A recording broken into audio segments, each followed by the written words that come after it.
We can very clearly say that India is going to grow with 6 to 8% real growth and a moderate 2 to 4% inflation and a nominal growth of 10 to 13% with 95% confidence interval in the next 5 years. Mr. Mittal is witness to get a telecom tower permit. It used to take 270 days. Now it takes 7 days. To get a railway terminal connected to the railway network, it used to take 6 years. Now it takes just about 2.5 months. How will we get there? What are the two things that will help us, and what are the two things that could halt us? India will become the third largest economy in the coming few years itself. It's not a question of will it become. That's a certainty that will happen. It's a question of within next few years, we will definitely become the third largest economy. What's working very well is the last decade of very transformational change which has happened in our country, and it's a very well thought through, well defined and very focused execution. It's built on 4 pillars: the pillar of public investment in physical, digital and social infra, the pillar of making sure that the entire society grows along with the growth of the country, so very inclusive growth. Third, the pillar of manufacturing and innovation. Fourth, the pillar of simplification.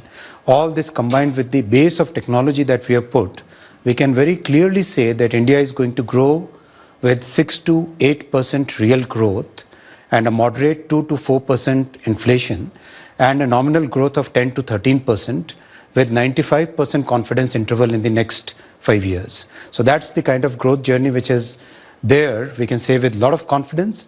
And what's working very well is that the entire society is seeing the benefit of it. When we look at 540 million new bank accounts opened, when we see 130 million toilets getting constructed, when we see 800 million people getting ration every month, month after month, that shows that the security of the poorest comes as a priority for our government, for Prime Minister Modi ji. And that has helped us bring 250 million people out of poverty. So these two factors, a very well thought through growth path, very inclusive growth, are going to be very good for our country. What's really a matter of concern on our minds is the global debt which is there in the rich world, the huge amount of debt, the mountains of debt in the rich world, how that debt will unravel. What will be the impact? We saw yesterday in Japan there was a run on the bonds. So that kind of thing, if it happens on a very large scale, what will be the impact on our country is a matter of concern. Otherwise, everything else is in a very good shape that we will become the third largest economy in the coming year. So, Minister, you said in the first question I asked you that one of the pillars is simplification, which is basically deregulation. And many times, whoever you speak to, that is one of the concern areas. So can you talk a little bit more about what are you doing to make ease of business in India? Absolutely.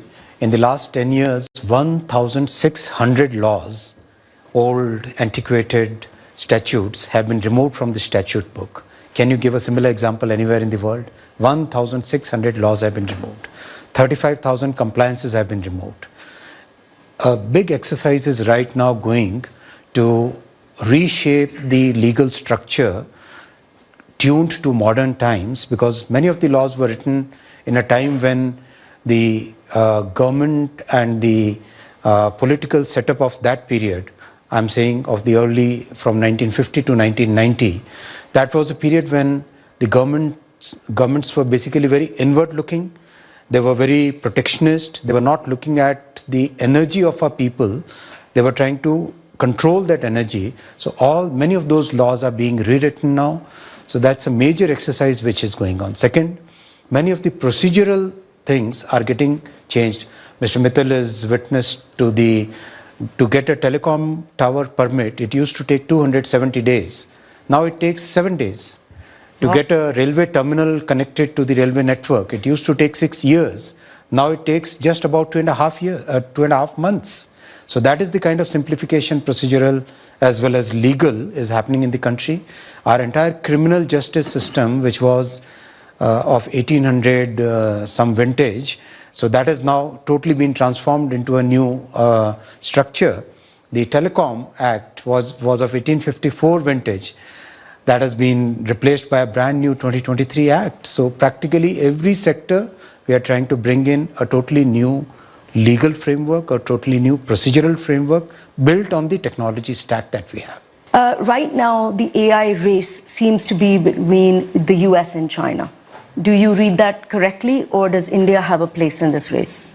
India is making very significant progress in all the 5 layers of AI stack.